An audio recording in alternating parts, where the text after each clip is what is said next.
로마서 8장 3절입니다. 로마서 8장 3절부터 4절까지 제가 읽겠습니다. 율법이 육신으로 말미암아 연약하여 할 수 없는 그것을 하나님은 하시나니 곧 죄를 인하여 자기 아들을 죄 있는 육신의 모양으로 보내어 육신의 죄를 정하사 육신을 쫓지 않고 그 영을 쫓아 행하는 우리에게 율법의 요구를 이루어지게 하려 하심이라.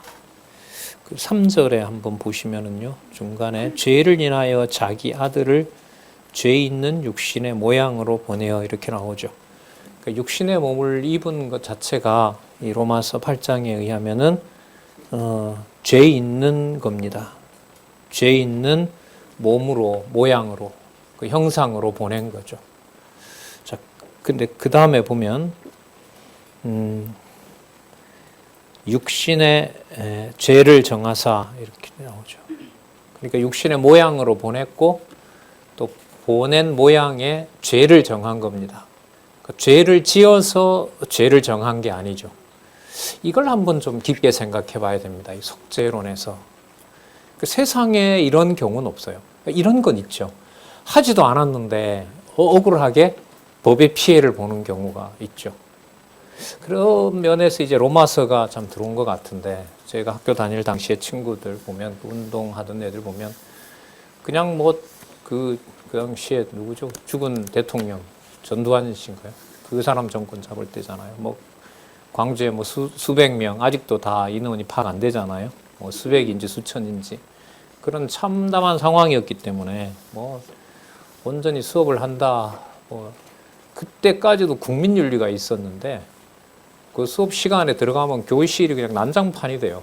저희 철학과하고 윤리과가 이제 같이 수업을 했는데, 이거는 뭐 안 들어오면 또 학점이 안 나오고, 학점 안 나오면 또 정학당하고, 또 달려들면 군대 잡아가고 뭐 이러니까, 이른바 국가보안법이라는 거, 그거는 뭐 그야말로 못 나오죠. 헤어날 수가 없습니다. 그러니까 억울하죠, 걔네들은. 바르지 못한 걸 바르지 못한다고 얘기했는데, 그게 이제 연좌제까지 걸리면 공무원인 부모에게, 그리고 자기가 낳는 가족, 자기가 관계 있는 자녀들에게까지. 이런 억울한 경우는 있죠. 뭐 역사에 이런 게 한두 가지겠습니까? 얼마나 억울한 경우가 많습니까? 그런 건 이제 일반적인 인간사의 일이고, 그리스도 같은 경우에도 인간적으로 보면 이게 내가 지어야 될 짐이 아니잖아요. 그죠? 그러면 그리스도가 이 세상에 오신 일을 전부 그러면 힘겨워하고 또한 그걸 억지로 견뎠느냐. 누가복음에 요즘 이제 강론 이제 끝나고 요한복음으로 가는데, 누가복음에 보면 습관적으로 예수님이 어디 가시죠? 그 올리브 동산에 가세요. 감람원에 가신단 말이에요. 습관을 따라. 그리고 거기서 이제 쉬시고, 또 거기서 기도하고, 그리고 마지막 그 죽으시기 전에 대속사역과 관련해서 보면 그리스도가 기도를 혼자 감당을 해요, 못해요? 못하죠. 누굴 보내줘요, 하나님이? 천사를 보내요. 하나님의 사자를 보낸다고요. 이렇게 기도, 우리 요즘 오전에 이제 제가 대학반 로마서 하는데, 로마서 8장에 가면 성령에 말할 수 없는 탄식이라는 게 나오죠. 그게 다 그리스도를 통하여 이미 보여준 바를 성령께서 이루시는 거거든요. 자, 그러면 육신의 모양으로 온 것을 죄 있는 모양이라고 하고 있고, 그리고 그리스도에게 뭘 정해요? 죄를 정해요. 죄를 정합니다. 죄를 정한다는 말은 뭐를 내리겠다는 말이죠? 벌을 내리겠다는 말이거든요. 그러니까 이 면이 있는 거죠. 전혀 벌을 받지 말아야 될 유일한 사람인데, 육신의 몸을 입었다는 의미에서. 그런데 사람인데 그가 모든 인류가 받을 벌을 그 몸에 다 받는다. 이런 상황을 그 다음부터 어떻게 무엇을 생각해야 되는지를 인간적으로는 더 보탤 수가 없어요. 억울하겠다, 이분. 이 정도밖에는 상식선 입안에서 그렇게밖에 들어오질 않아요. 결과적으로 말씀드리려는 것은 교리사 공부의 마지막은 특히 이제 예수님의 속죄론과 관련해서 저희들이 지금 배우고 살펴보고 있는데 마태, 마가, 누가, 요한 그 순서대로 그리스도의 죽음을 이해해 가지 않으면 그리스도가 이 땅에 오셔서 이 짧은 구절로 다 이해할 수는 없단 말이에요. 마태복음의 죽으심과 마가복음의 죽으심과 누가복음의 죽으심과 요한복음의 죽으심이 다 나옵니다. 맞죠? 다 나와요. 근데 그게 다 다른 의미예요? 같은 의미예요? 예? 다른 의미예요. 물론 예수가 그리스도라는 것을 증명해요. 기독론을 그러나 설명하는 방식은 네 가지가 있는 거죠. 꼭 그 네 가지 순서대로 되어 있는 거예요. 그대로 따라가야만 되는 거란 말이죠. 너무너무 중요하죠. 전통 이 책도 네덜란드의 유명한 개혁신학자가 적어 놓은 거거든요. 거의 뭐 대표하는 사람이죠. 루이스 볼컵 같은 경우에는. 네덜란드 가서도 대부분 다 이 사람 책 읽고 박사학위 받아오거든요. 그럼 우리가 이제까지 살펴봤지만 대안을 제시하진 않아요. 이 책에서. 대안은 뭐냐면 칼빈으로 돌아가는 거예요. 결과적으로는.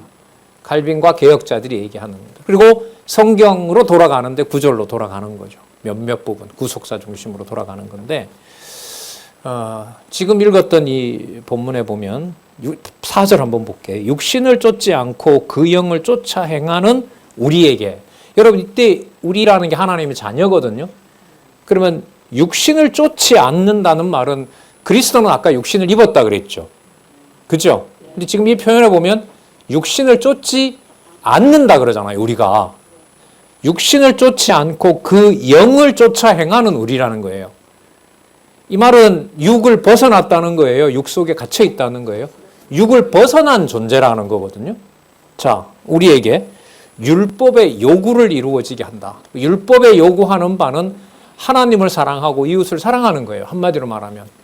하나님이 싫어하는 것을 싫어하고 하나님이 좋아하는 것을 좋아하는 거예요. 그걸 그리스도가 아까 처음서부터 다시 말씀드리면 육 있는 모양으로, 죄 있는 모양으로 와서 뭘 정해줘 버렸어요? 죄를 정한 거죠. 그러니까 율법에 요구하는 사항을 모두 다 받아내야 돼요. 아버지의 뜻대로 잘했다는 칭찬도 받을 뿐만 아니라 아버지가 싫어하는 일을 했다는 이유가 아닌 인간의 범죄에 대해서까지 그분은 다 받아내야 되는 거죠. 결국은 죽는 거거든요. 그걸 전통적으로 뭐라 그러냐면 속죄론이라고 그래요. 속죄론. 그러니까 속죄론은 그리스도의 본성보다가는 그리스도의 사역에다 초점을 맞춰요. 근데 그 사역에 예수님이 이 땅에 보여주신 사역이 뭐 누가복음에 말하는 사역은 아니에요. 이 땅에서 하신 일이라고 했을 때 직임, 신분, 사역, 본성 이렇게 되어 있잖아요. 성경신학은. 그런데 그 사역을 전통신학은 일단 하나로 몰아가죠. 속죄론으로 몰아가는 거죠. 근데 속죄를 우리가 받아들인다 하더라도 속죄 사역과 관련된 게 마태, 마가, 누가, 요한의 의미가 다르다. 이게 이제 성경신학에서 말하려는 거예요. 오늘 우리가 중세의 그 속죄론 마지막을 오늘은 정리할 수 있을 것 같아요. 지난번에 이제 적극 참여하셨는데 오늘도 중간에 질문하면은 뭐 다 못 맞출 수도 있어요. 뭐 진도 나가는 게 중요한 건 아니니까요. 아퀴나스의 일부분하고 아퀴나스 다음에 둔스 스코투스라는 종교개혁이 일어나기 전 한 200년 전에 인본주의로 흘러가는 신학이 중세신학이라고 보시면 돼요. 그러니까 구원론은 사제나 그러니까 로만 카톨릭의 교황 권위로 가야 되는 거고 사제로 가야 되고 교황이 성경을 해석해야 되는 것 쪽으로 갑니다. 가톨릭은 종교개혁 오기 전에. 그리고 속죄론은 사람들의 모범을 보인 그리스도 쪽으로 해석을 합니다. 그러니까 이 내용들을 우리가 오늘 이 볼코프의 책을 통해서 우리 좀 더 살펴보려고 합니다. 오늘 저기 뭐 아퀴나스라고 나오죠. 그러니까 이 사람이 13세기니까요. 1274년인가에 죽으니까 지금으로부터 보면 한 800여 년 전 사람이라고 할 수 있겠죠. 자, 그 사람이 그리스도의 죽음을 이제 어떻게 이해하고 있는지. 아까 우리 본문은 어쨌든 여기에 보면 육신을 쫓아 행하지 않는 우리에게 율법의 요구가 이루어진다는 거잖아요. 그러니까 육신을 입고 있는데 육신으로 저주받는 일이 안 일어나요. 안 일어나려면 그리스도가 대신 뭘 해줘야 돼요? 율법의 요구를 뭐 해줘야 돼요? 다 이루어져야 돼요. 그러니까 이게 무슨 용어냐면 배상이라는 말이에요. 배상. 그래서 이제 속죄론 중에 중요한 게 뭐냐면 배상설이에요. 배상을 만족스럽게 했다고 하기 때문에 만족설이라고 불러요. 그러니까 하나님께서 죄에 대해서, 그러니까 우리에 대한 죄를 만족스럽게 받아들여 준 분이 예수님이기 때문에 예수님의 속죄설을 배상 속죄설이라고 그래요. 형벌 속죄론이라고 그럽니다. 형벌. 그러니까 형벌을 받았는데 그걸 하나님이 기쁘게 받아줘요. 만족스럽게 받죠. 그래서 만족설이라고도 얘기하고 대속설이라고도 얘기하기도 해요. 그 의미에 따라서. 지난 시간에 하나 말한 건 뭐냐면 요 입장 말고 점점 이제 약화되는 주장이 하나 있는데 이건 꺼내면 인간들이 그 말하는 사람이 인간 중심적으로 가기가 힘들어지는 속죄설이 하나 있어요. 속죄론이 하나 있어요. 하나는 뭐냐면 지난번에 기억나실 거예요. 하나님이 죄를 너무나 싫어하기 때문에 하나님이 죄를 너무 싫어하기 때문에 그 죄에 대해서 얼마나 싫어하는지를 보여줘야 돼요. 아까 얘기했던 만족설이나 대속설은 누구를 위한 의미가 많이 들어가죠. 내가 죄를 졌기 때문에 이 성경 본문으로 보면 육신을 쫓지 않고 하나님의 영을 쫓아 행하는 우리를 보호하기 위해서 우리가 죽어야 되지만 심판을 받아야 되지만 당신이 대신 율법에 요구하는 바를 다 이루어주는 거죠. 여기에는 누구에 대한 그 사랑이 들어가 있어요. 일반적으로 인간에 대한 사랑이 들어있죠. 이게 바로 여러분 대속설이고 만족설이라고 보시면 돼요. 그런데 한 입장이 뭐냐면 그게 아니고 하나님이 죄를 얼마나 무서워하는지 공의의 하나님인 것을 드러내기 위한 것이었다. 뭐 여기까지는 괜찮아요. 그런데 그 공의의 대상이 누구냐 하면 인간 중에서는 하나님이 얼마나 죄를 무서워하는지를 수행할 자가 없어요. 그러니까 누구밖에 없어요? 그러니까 아들밖에 없어요. 육의 몸을 입고 이 땅에 온 아들밖에 없어요. 근데 여기서부터 이제 문제예요. 그래도 그렇지. 죄가 아무리 무서워도 어떤 죄도 없는 아들을 그렇게 갈기갈기 찢어서 버린다? 그런 신을 어떻게 용납하냐?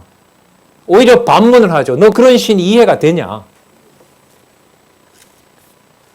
그러니까 여러분 이게 이 하나님의 공의, 하나님이 죄를 얼마나 무서워하는지를 보여준 공의설은 머리로는 다들 생각은 하고 있는데 누군가가 앞서서 던지기가 쉬워요? 어려워요? 어렵죠. 예, 어려워요. 죄가 아무리 무서워도 그렇지 그렇게 아들한테 그렇게 처참하게 죽일 수가 있냐. 여기서는 사람 얘기를 빼놓은 거예요. 거기에다 이제 붙는 게 뭐냐 하면 우리를 위해서 이렇게 돼요. 그러면 누구 중심의 기독교가 돼요? 아버지가 아들을 죄를 얼마나 무서워하는, 죄를 얼마나 싫어하는지 아들에게다가 죄를 다 전가시켜서 아들을 그렇게 처참하게 죽인, 여러분 이런 말 진짜로 나오니까 제가 지어낸 말은 아닙니다. 그러니까 이건 설을 뭐라 부르냐 하면 성부가학론이라 불러요. 성부가 누구에게 행한, 성자에게 행한 가혹한 징벌, 성부가학론이에요. 그래서 삼위일체론하고요, 기독론에서 그리스도의 지위를 요한복음에 우리가 공부한 대로 본성을 유지하지 못하잖아요. 그러면 아들은 아버지보다 못한 존재가 돼요. 아버지보다 못한 존재가 되면 아버지는 아들을 마음대로 하는 신이 되는 거죠. 이른바 어떤 이미지가 드러나냐면 무조건 하는 절대군주 내지 폭군 이미지가 들어가요. 그게 성부가학론이에요. 근데 이 성부가학론이 아버지가 하고 싶은 대로 하는 거잖아요. 맞죠? 그러다 보니 이게 무슨 개념하고 맞물려 있냐면 하나님의 절대주권하고 물려 있어요. 그러면 성부가학론과 하나님의 절대주권, 하나님이 하고 싶은 대로 한다고 하면 하나님 절대주권이라는 용어를 쉽게 쓸 수 있을까요? 없을까요? 없죠. 뭐가 무너지면? 그리스도가 하나님이라는 본성이라는 게 무너져 버리면, 균형이 깨어져 버리면, 삼위일체론에 이게 균열이 생겨버리면 절대 주권자 하나님이라는 말은 쓰기가 쉬울까요? 점점 부담스러워질까요? 그래서 여러분 지금 신학에서는 성경의 바탕을 둔 절대 주권적이라는 말을 하지 않습니다. 주권성은 써요. 주권성은 인간이 주권자라는 의미도 있기 때문에 쓰기가 좋아요. 근데 인간에 대해서 절대 주권자라고는 하지 않는단 말이죠. 그러니까 신학에서는 절대 주권에서 과거에는 좀 썼는데 절대라는 말은 뺍니다. 그리고 신의 주권과 은혜 이런 말을 써요. 저도 논문 쓰면서 이제 그 말은 쓰긴 썼는데 이 절대라는 말을 집어 넣게 되면 읽는 분이 부담스러워하죠. 그러나 신이 절대자잖아요. 절대적 자유를 가지고 있고 절대적인 진리인 거고 성경은 이제 그렇게 해서 이제 저는 사용을 하는데 증명이 필요한 거예요. 자, 그러면 이 아퀴나스와 좀 이 사람보다 한 40년, 50년 후에 오는 둔스 스코투스라는 신학자가 나와요. 이름은 여러분 잘 몰라도 되고요. 문제를 좀 마음에 가지시고 지금 공부하시는 그 순서대로 따라가는 의미가 왜 이렇게 중요한지. 이 사람 책 끝까지 가도 성경을 순서대로 읽는다 이런 대안은 제시 안 해요. 못하죠. 할 수가 있겠어요. 이 당시만 하더라도 주석 방법이 마테마가 누관을 다 섞어버리는 방법으로 주석을 하고 있었는데 이 책이 1950년경에 나왔거든요. 우리나라 6.25 그 전쟁이 일어날 때 그때 서구의 대표적인 성경 방법은 마태, 마가, 누가, 요한은 빼놓고요. 마태, 마가, 누가를 섞어버리는 이른바 그걸 공관복음 중심이라 그래요. 박윤선 박사 같은 경우에 성경 그 강론집을 썼잖아요. 주석을. 그것도 다 모아놓고 한 거죠. 칼빈도 다 모아놓고 했고. 그러니까 이게 하나님께서 진짜 엄한 섭리를 하신 거죠. 자, 그 두 가지라고 보시면 돼요. 문제가. 그러니까 아버지의 뜻을 이룬다고 예수님이 그랬잖아요. 하늘에 계신 우리 아버지여 뜻이 하늘에서 이룬 것 같이. 그럼 본인에게 쏟아지는 모든 것들이 누가 정하신 뜻이라는 거예요? 하나님이 정하신 뜻이라는 거예요. 그런 점에서 아버지가 하고 싶은 대로 한 것을 인간적인 논리로 밀어가요. 그러면 아버지가 아들을 죽인 일이 돼요. 단순화시키면. 그러면 아까 이게 뭐가 된다고요? 성부는 가학자가 돼요. 성부가학론으로 갑니다. 그럼 더 이상 신학 전개가 될까요? 안 될까요? 근본적으로 묻혀요. 그러니까 약간 뭐라 그러죠? 의도를 가지고 여러분들에게 여러분 자녀들이나 손자들이 묻는다면 예수님이 뜻대로 죽었어? 아버지 하나님 아들이라며. 그런데 아버지가 아들을 그렇게 죽여? 그런 하나님을 믿어? 사람의 어떤 그 약점을 도덕적인 부분을 탁 찌르면은요 신학적 전개가 근본적으로 전개가 안 되게 됩니다. 하나님이 그런 문화 속에 뒀죠. 그리고 이거는 설명은 할 수 있어도 진짜 그런 하나님이 성경신학적으로 믿어지는지 문제는 여러분들과 저의 정보와 관계된 게 아니에요. 그렇다고 그걸 무시할 수는 없어요. 제가 필요 조건이라고 얘기했죠. 그대로 따라가는 거는 양보할 수는 없어요. 살아있는 한, 성경을 보는 한. 하지만 그렇게 따라가서 여러분들보다 조금 이렇게 정리를 잘했다고 그게 성경의 절대 진리를 내가 더 많이 알고 있다. 그런 등식은 성립하지 않아요. 네. 제 설명을 듣지만 마테마가 누가 요한을 개론을 저처럼 못한다 하더라도 하나님의 절대 주권성과 하나님의 계시 사역에 대해서 일상적인 현장에서 더 확고하게 신앙을 주시는 분도 얼마든지 있을 수 있기 때문에 그래요. 자, 볼게요. 어떤 문제인지 그걸 염두에 두시고. 근데 거기다가 해결하려면 우리를 위해서라고 넣으면 조금 완화돼요. 근데 저는 거기서 질문이 더 생기더라고요. 내가 봐도 내가 별론데 뭘 날 위해서 예수라는 아들을 그렇게 죽이냐. 안 그래요? 여러분은 여러분을 보니까 거울에 보니까 너무 이쁘고 잘생겼고 심성도 착하고 진짜 눈빛도 선하고 적어도 날 위해서는 그리스도 아버지가 아들을 죽일 만해. 그런 생각이 드세요? 아니라면 내가 뭔데 아들을 위해서 그렇게까지 처참하게 죽게 해요? 이것도 설명이 잘 돼요? 안 돼요? 안 되는 거죠. 이게 얼마나 머리가 터지겠어요, 이 사람들이. 그래서 여러분 서구 신학은 이 논리적인 이 문제만 근본적인 문제를 성경을 통해서 해결할 수 없었기 때문에 또 성경을 논리적으로 볼 수 없었기 때문에 근본적인 한계가 처음부터 있는 거죠. 그리고 오늘 보시면 아시겠지만 종교개혁자들이 오직 성경을 말했지만 오늘 아퀴나스나 또 뒤에 나오는 스코투스나 또 앞부분에 공부하신 분들은 아시겠지만 속죄론 이러면 중세에 안자로 시작하는 유명한 사람 있죠. 기억나세요? 안셀무스라고 아세요? 네, 영국에 가면 캔터베리 대주교로 있었던 바로 그 사람 동상이 거기 가면 있다고 그래요. 그 캔터베리의 대주교였던 바로 안셀무스, 라틴어로는, 그리고 영어로는 안셈. 그 사람이 속죄론에 그야말로 정답과 같이 제시해 놨다고 보면 돼요. 그러니까 안셈, 지금 다루는 토마스 아퀴나스, 요 두 사람이 개혁자들의 속죄론을 계속 지배합니다. 그 지배한다는 말은 뭐냐면 하나님의 공의설, 그 다음에 우리를 위해서 배상한 거, 배상설, 그 두 가지를 왔다 갔다 하는 거예요. 그래서 현재 결론은 뭐냐면 예수님은 왜 죽었느냐? 우리를 위해서 우리처럼 하나님이 만족하는 삶을 살아가도록 하는 모본을 보였다. 모범설. 이걸 도덕적 가마설이라 그래요. 그러니까 부모가 너무 고생하는 거 아이들이 보면 정신을 차리잖아요. 그죠? 다 차려요? 더 빗나가요? 더 빗나갈 수도 있지만은 어쨌든 좀 설득력이 있잖아요. 예?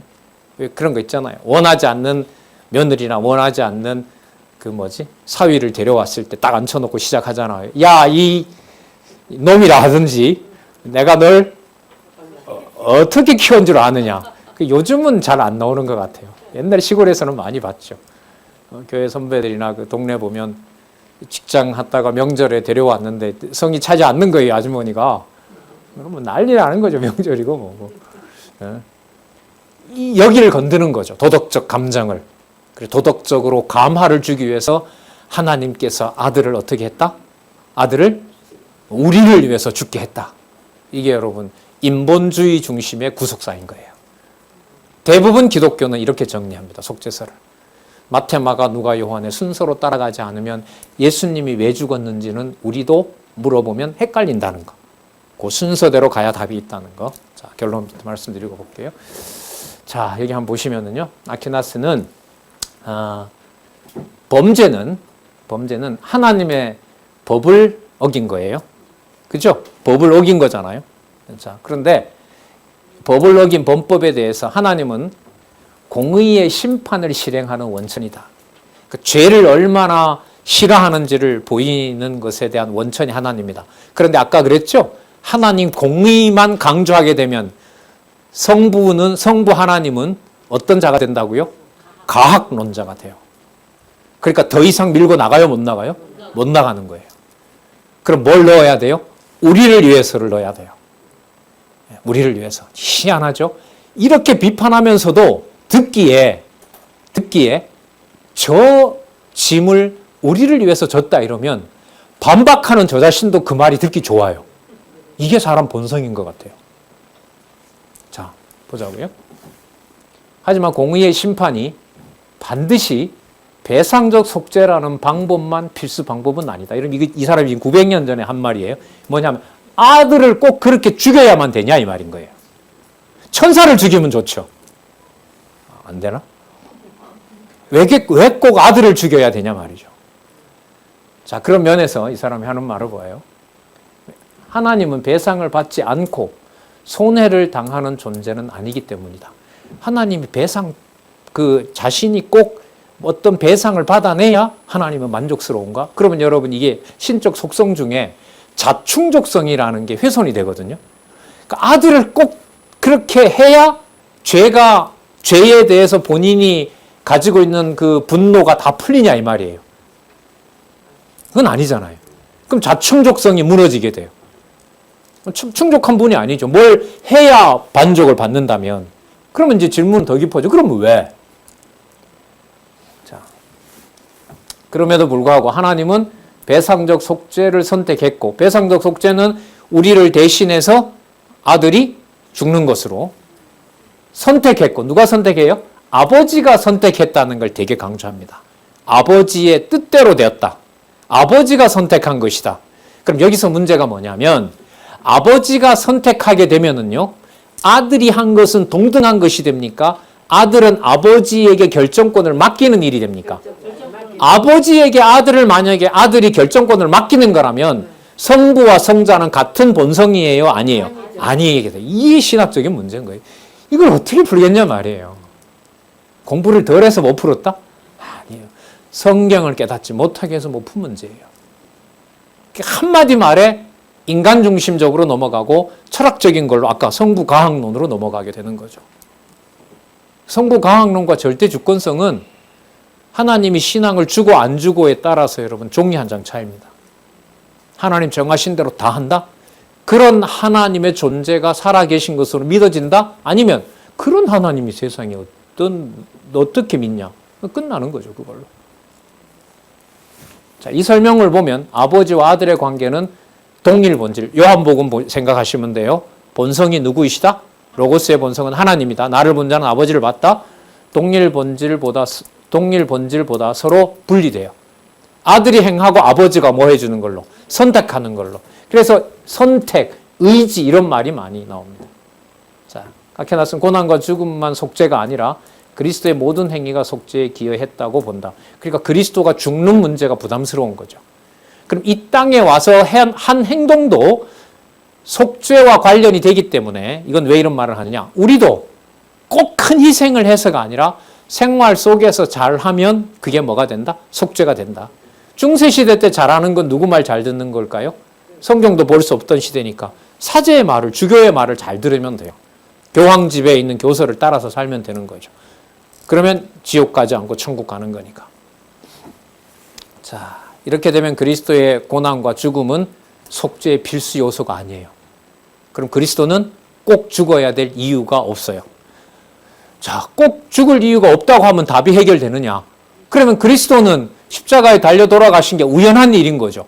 그럼 우연한 일이 돼버리면 뭐가 무너져요? 작정론이 무너지는데요? 예정론이? 그리고 우리가 성경을 좀 더 들어가면, 제가 만약에 질문을 한다면 시편에 다윗이 말하는 멜기세덱의 반차는 뭐며, 그리고 히브리서에 말하는 멜기세덱의 반차는 뭡니까? 레위 지파가 아닌 하나님이 정해놓은 희생 제사가 될 바로 제물은 하나님이 따로 준비해 놓으셨다고요. 창세전부터. 멜기세덱의 반차라는 거 있잖아요. 멜기세덱이 레위 지파예요? 레위 지파 아니에요? 아니에요. 히브리서에 가면 신묘하게 나오잖아요. 아버지도 없고 아비도 없고 마치 하나님과 방불한 자들 이렇게 나와보는 거기 때문에 자, 그렇게 된다고 해결되는 게 아니에요. 자, 여기 적어놨죠? 하지만 성경은 창조 당시 아벨에부터 피 흘림으로 인한 속죄의 필연성을 강조하고 있습니다. 그리스도가 아벨이 흘린 피부터 누가 흘린 피까지, 스가랴가 흘린 피까지, 그게 전부 누가 흘릴 피다? 내가 흘릴 피다. 그건 구약 성경 전체의 의인의 피가 내가 흘려야 될 피고 그걸 아버지가 정해놨다는 건데 해도 되고 안 해도 된다 이런 말은 이건 비성경적인 거죠. 성경 모르면은 뭐 따라갈 수도 있겠지만 저희들이 성경신학에 봤을 때 이건 좋은 건 아니죠. 저기 보면 그런데 이러한 질문에 대해 답이 아닌 줄 알죠. 이 사람도. 토마스 아퀴나스는 그리스도의 고난과 죽음이 온전한 속죄 제사를 위해서 특별히 합당한 이유가 있다고 본다. 왜 합당한 이유가 있느냐? 하나님의 긍휼과 공의에, 긍휼은 인간 중심이고 공의는 하나님 편 이렇게 보시면 돼요. 그러니까 이 두 가지를 빨리빨리 바꿔야 돼요. 가학론으로 가기 전에 인간을 위해서 이렇게 돼요. 인간을 위해서 넘어가다 보면 그럼 인간을 위해서 하나님이 속죄하나? 그러면 또 하나님의 뜻으로 돌아와야 돼요. 그러니까 뭐와 뭐가 끝없이 반복돼요. 긍휼을 강조하다가 긍휼이 인간 중심적으로 가면 어디로? 공의로. 공의로 가다가 가학자 아버지가 되면 다시 어디로? 긍휼로 이렇게 와야 돼요. 그게 왔다 갔다 하는 거예요. 이걸 볼코프가 지적해요. 왔다 갔다 한다. 토마스 아퀴나스는. 그럼 정리가 안 됐다는 거죠. 하나님의 긍휼과 공의에 부합하는 것인과 동시에 최고의 효과를 확보하는 것이다. 최고 효과는 누구를 위한 효과일까요? 아버지도 만족시키고 우리가 따라갈 길도 제공해줘요. 이게 효과예요, 효과. 자, 긍휼은 하나님이 보여주신 위대한 사랑이며 이는 여기 보세요. 순종과 겸손과 변함없는 지조의 모범인 거예요. 이걸 말하려는 거예요. 이런 거죠. 엄마 아빠가 너희 위해 고생했으니까 너의 지도 중요하지만 내 뜻도 좀 키울 때 내 의지도 반영해서 좀 선택하면 안 되겠니? 이거죠. 그러면 내 말을 따르라는 말이에요? 따르지 말라는 말이에요? 따르는데 나도 고려하라 이 말인 거죠. 근데 그게 돼요, 안 돼요? 지금 연애에 죄송합니다. 미쳐 있는데 뭘 엄마 아버지 말을 따라요. 가출해서라도 같이 나가고 싶은데 예? 안 되는 거예요. 그건 그냥 말로 끝나는 거예요. 그러니까 이런 말들이 예? 순종과 겸손과 변함없는 지조의 모범이다. 모범이다. 그러면 아버지의 죄를 무섭게 보라는 아버지도 아버지의 진노에서도 벗어날 수 있다. 이런 말 아니에요. 그러면 누구 하는 거에 따라서 하나님이 천국 보내고 지옥 보내요? 인간 하는 데에 따라서. 누구처럼? 예수님처럼. 예수님처럼. 이처럼 하면 이제 문제가 되는 거죠. 그래도 그렇지. 아무리 그래도 그렇지. 인류를 사랑해서라고도 해도 그렇지. 아들을 그렇게 죽이는 신이 믿을 만한 거야? 이거는 해결할 수가 없는 거예요. 자, 아케나스가 제시한 구속을 가능케 한 그리스도의 고난의 의미를 볼코프는 네 가지로 정리하는데 한번 볼까요? 자, 그 밑에 있는가 보네. 앞부분 잠시. 첨서부터 나오는데 191 앞부분 좀 돌려주시겠어요?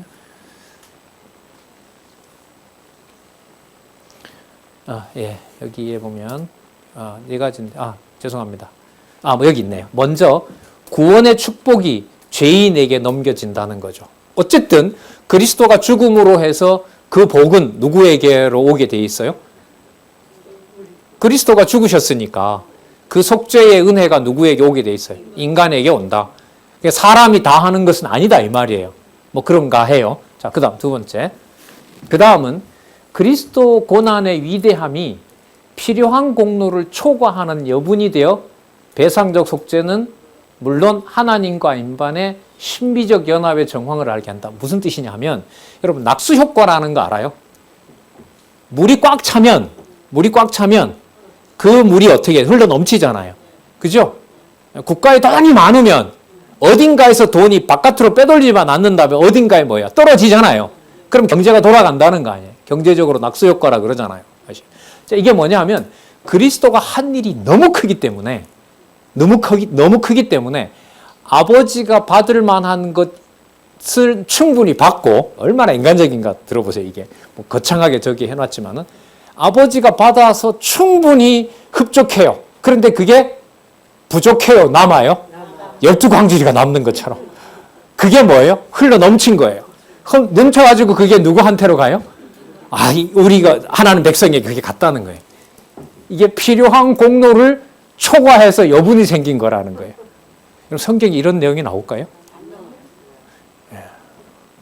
말은 그럴듯한데 그리스도가 한 일이 위대해요. 위대하지만 아버지가 선택해 줬기 때문에 위대해요. 그럼 첫 번째 뭐가 무너져요? 아버지와 아들의 본성이 차등이 생기기 때문에 요한복음에서 말하는 그리스도 본성에 문제가 있어요. 그 다음에 초과 여분이라는 것은 이건 성경적인 게 아니라 인간적인 거죠. 너무 수고한, 여기서 뭐가 붙냐 하면 도덕적 감화설이 붙는데 인간적인 얘기죠. 너무 고생한 부모님의 얘기를 들어보니 내 마음에 뭐가 생겨요? 감동과 감화가 생겨서 그 부모의 말을 따르게 된다는 거죠. 그리스도가 해준 게 너무 커서 그 흘러 넘치는 은혜에 내가 보답하고 살아야 된다는 거죠. 여러분 이게 다 현대 신학이잖아요. 이런 말 교회에서 자주 들어보셨잖아요. 여기 말고. 그죠? 다 그렇게 말하죠. 자, 세 번째. 또한 희생제사의 자발성을 하나님을 기쁘게 한 이 자발성이 중요해요. 그 자발성 얘기는 왜 할까요? 아버지가 정했지만 자발성을 얘기하는 것은 누구도 그렇게 따라가였다고 교육해야 되니까. 우리도. 자발적 의지가 중요하고 자발적 의지가 만족스럽게 하나님 앞에서 해야 된다는 거죠. 여기서도 문제가 있죠. 얼마만큼 하는 게 자발성인 거예요. 자기 몸을 불사름에 내어줘도 아무것도 아니라는데 뭘 얼마만큼 해야 아버지가 받아줘요? 지금은 우리가 이렇게 반박할 수 있지만 중세나 지금부터 500여 년 전에 성경도 모르는 상태에 하나님이라는 존재는 오직 주교나 당시에 어제까지 주교였는데 개종해서 오늘 목사가 되는 거죠. 루터가 그런 거 아닙니까? 얼마 전까지 로만 가톨릭 가르치다가 개종해가지고 로만 가톨릭의 프로테스탄트가 반항을 하는 자 아니에요? 그렇게 된 거기 때문에 학생들이나 성도들은 헷갈릴 수밖에 없죠. 1000년 동안, 500, 600년 동안 주교를 통해만 하나님 이름 부를 수 있다고 했는데 필요 없다고 하니까 그럼 어떻게 해야 되냐 말이죠. 우리 체제 개혁하면서 예배 시간, 대예배 시간이라는 것만 없애도 교회에 지금 사라졌다고 해서 다시 노예로 들어가는 판인데 당시 정황으로 보면 이런 거는 결정적인 거죠. 자, 마지막 볼까요? 그러나 마지막으로 오직 그리스도의 고난만 죄의 노예 상태와 형벌에 처한 죄인을 구속한다. 그리스도가 여기서는 꼭 죽어야 된다는 거죠. 그러니까 왔다 갔다 하죠. 아까는 꼭 그리스도여야 될 필요는 없다. 자, 그런데 그리스도의 자발적인 행위가 우리와 비교할 수 없는 행위가 되니까 아버지가 안 받을 수밖에 없다. 이런 거죠. 그러면 그가 왜 그렇게 했느냐? 자발적 선택이 얼마나 중요한지를 우리에게 보여주려고 그 모범설이 되는 거예요. 말로 보면 여러분 그럴듯하죠? 다 그렇게 교육하잖아요. 여러분 하나님의 은혜로 여러분과 제가 하나님 자녀 됐습니다. 그러면 사람도 은혜를 갖고 사는데 기본적으로 인간이 하나님에게 갚아야 되고 따라야 되는 건 당연하지 않겠습니까? 말씀대로 따라야 되죠. 그게 여러분 율법 아니에요. 구원 이후에도. 다 그런 논리 속에서 만들어지는 거예요. 자, 토마스 아퀴나스의 주장을 여기 볼게요. 왜냐하면 신비적 연합까지 얘기합니다. 이 신비적 연합은 뭐냐면 세상에 있는 하나님과 인간의 관계가 말로 다 설명할 수 없는 부분이 있다. 그걸 이 사람이 신비적 연합이라고 했는데 여러분 중요한 건 이 신비적 연합을 이렇게 써놓은 이 개념을 나중에 개혁자들이 그대로 다 따라서 씁니다. 어떤 차원에서? 창세전 하나님과 우리가 하나 됐다는 걸 얘기하기 위해서 말을 만들고 싶지만 어쨌든 이 말을 아퀴나스가 먼저 썼으니까. 우리도 써요. 개혁교회 목사들도 쓰고. 여러분 성경에 보면 실제로 신비라는 말이 나와요, 안 나와요? 나와요. 그리스도 그 성경 본문에 보면 신비가 나온단 말이죠. 바울이 얘기를 하면서. 그러다 보니 얘기했는데 이런 정도는 알고는 사용을 해야겠죠. 여기서 말하는 신비적 연합은 아퀴나스와는 다르다. 이렇게 써야겠죠. 성경에 나오니까. 그럼 창세전 그리스도 안에서 우리가 그리스도 안에서 하나님의 자녀가 된 사건은 하나님과 성부 하나님과 성자 하나님과 그 백성인 우리가 언제 선택됐다는 거예요? 창세전에 선택됐다는 거잖아. 그럼 이걸 설명을 인간적으로 다 할 수 있어요, 없어요? 없죠. 없다는 의미에서 뭐예요? 신비. 그리고 분리되지 않았던 면에서 이미 창세전에 하나님 아들 된 사건을 뭐라고요? 연합. 신비적 연합. 그걸 개혁 신학자들도 다 쓰는 거죠. 문제는 이 개념을 어떻게 쓰느냐인 거예요. 그러니까 이게 저 같은 사람이 해야 될 일이 그러한 전통적인 개념에 오해가 있다. 성경적이지 않은 부분이 있다. 그래서 신비적 연합이라는 개념에 대한 성경 신학적 비판. 이렇게 이제 얘기를 해줘야겠죠. 이 말을 쓰게 되면 따라가는 줄 아니까. 자, 이러한 주장을 볼코프는 안셀무스와 비교하는. 안셀무스는 아시는 대로 속죄론을 정립한 사람이에요. 안셀무스 다음에 아퀴나스가 나온 거죠. 안셀무스보다 나은 면도 있고 그렇지 않는 것도 있다. 그렇지 않는 건 뭐냐면 안셀무스에 비해 논리적으로 덜 정교하다. 안셀무스는 뭐냐면요. 하나님께서는 배상설로 가요. 그러니까 우리가 갚지 못하는 것을 누가 대신 갚았다? 하나님께서 대신 갚았다. 그래서 그 유명한 이 사람의 책 이름이 뭐냐면 하나님은 왜 인간이 되셨는가? 하나님은 왜 인간이 되셨는가? 여러분 요한복음 1장 14절에 무슨 내용인지 아시죠? 말씀이 뭐가 돼요? 그거예요. 그 제목을 그렇게 책에다 붙인 거예요. 그러면 우리는 말씀이 왜 육신이 되셨는가? 그게 여러분 요한복음에 있는 9절만 가지고 설명이 될까요? 안 될까요? 그러니까 여러분 이 책이 안셀무스의 배상설이 성경적인 면도 있을 수 있지만 성경적이지 않다라고 얘기를 하려면 이 사람 책 전체를 비판할 때 또 부족하다라는 것을 비판할 때 대안으로 뭘 다 넣어야 되겠어요? 마태, 마가, 누가, 요한 그 순서가 어쨌든 정리가 돼서 소개가 돼야 돼요. 그런 걸 여러분 앞으로 박원기가 하는지 안 하는지 여러분들 보시면 되죠. 요즘 공부 안 하네 이런 게 이제 거기서 드러나는 거죠. 학회에 나가서 시간이야 때우죠. 하지만 문제는 성경 신학에서 전하고자 하는 중요한 성경 권위의 바탕을 둔 신학이냐. 이게 이제 원하는 바고 또 하고 싶기도 하고 그러죠. 자, 그래서 왔다 갔다 한다는 거죠. 안셈 토마스 아퀴나스에는. 그러니까 뭐와 뭐 때문에 왔다 갔다 해요? 공의만 얘기하자니 하나님은 어떤 자가 되고 어떤 존재가 되고, 하나님이 죄를 무서워하는 분으로만 몰게 되면 아버지는 어떤 분이 되고 잔인한 분이 되고, 인간을 위해서 죽었다라고 하기에는 누구 중심으로 가버리고 인간 중심으로 가버리고, 그러니까 뭐와 뭐가 빨리빨리 바꿔줘야 돼요. 공의라고 했다가 눈치 보고 빨리 긍휼로 넘어와야 되고, 긍휼을 막 얘기하다가 인간적으로 넘어간다 싶으면 또 어디로? 공의로 넘어와요. 안셈무스의 비판이 그거예요. 여러분 갈라디아서에 그 말씀 나오죠. 은혜로 시작했다가 무엇으로 마친다? 율법으로 마친다, 육체로 마친다는 말씀이 있죠. 창세전 하나님의 은혜를 얘기하고 결론은 구원 그 이후에는 여러분들이 지켜야 됩니다. 이거하고 똑같은 논리인 거죠. 그게 어제 오늘 얘기가 아니에요. 중세부터 벌써 이게 종교개혁자들에게 유산으로 남습니다. 자, 그 다음에 하나님의 의지만을 강조하여 그리스도 속죄사에게 필연성과 필수성을 약속한다. 여기도 약화시킨다는 말이 뭐냐면 아들의 한 행위의 결정은 아들이 할 수가 없어요. 누가 해줘야 돼요? 여러분, 예수님이 하늘에 계신 우리 아버지여라고 할 때는 아들인 예수님이 누구에게 기도하는 거예요? 아버지께 기도하는 거잖아요. 그러니까 아버지한테 아들이 기도하는 건 맞는데 아들한테 아버지가 기도하진 않죠. 예? 성경에 여러분 아들한테 아버지가 기도한 게 있어요? 없어요. 그렇진 않아요. 그 말은 설명을 할 수도 없고 책임질 수가 없어요. 어쨌든 예수님이 가르쳐 주신 기도에도 보면 누가 누구에게 하는 거죠? 아들이 아버지한테 하는 거예요. 그러면 그걸 그 부분만 보게 되면 누구보다 누가 높아요? 아들의 기도를 아버지가 받아야 되니까 아버지가 높은 거죠. 그 부분만 보면. 그러나 요한복음으로 가게 되면 나를 본 자는 누구를 봤다 그래요? 그렇죠. 그럴 때는 어떻게 돼요? 그렇죠. 차등을 두면 안 되죠.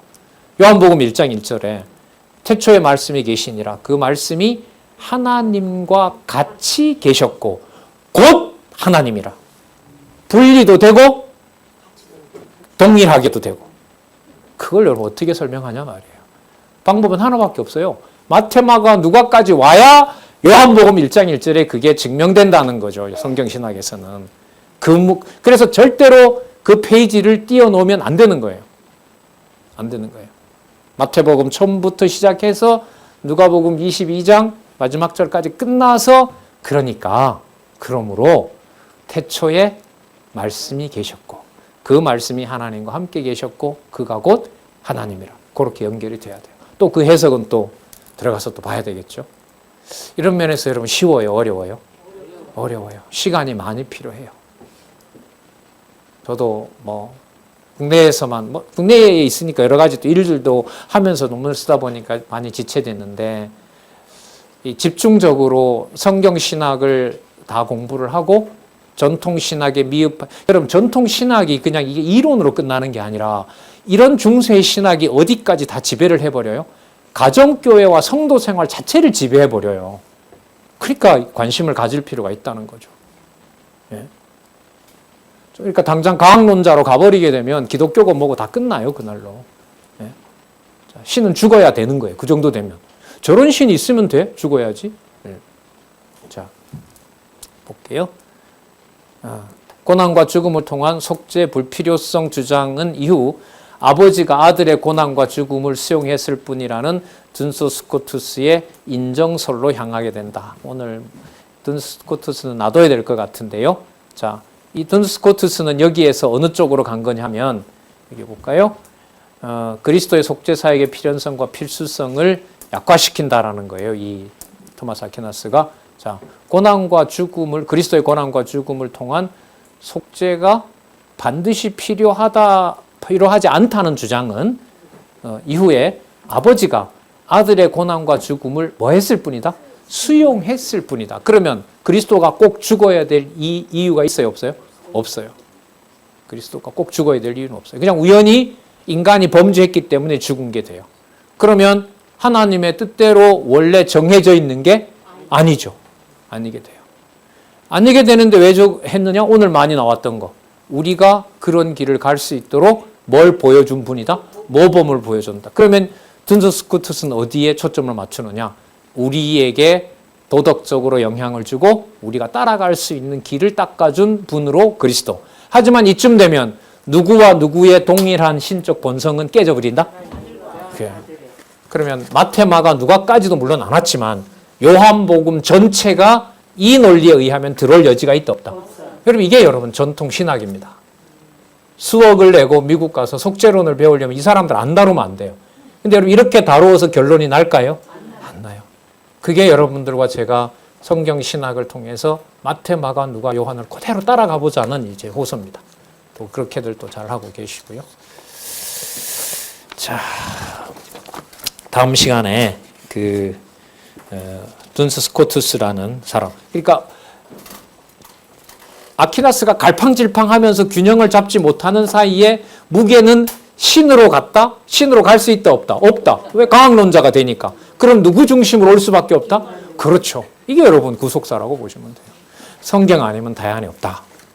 예, 기도하겠습니다. 하나님 아버지 감사합니다. 과거 기록된 내용들을 통해서 지금 성경신학을 통해서 하나님께서 진리의 말씀을 따라가게 하는 그 일이 얼마나 크고 중요한 일인지 또 한번 살펴보게 되었습니다. 간절히 원하옵나니 지혜와 명철을 다하셔서 기록한 말씀의 본의를 따라갈 수 있도록 무한한 은총을 다시 한번 간구합니다. 예수님의 이름으로 기도드렸습니다. 아멘.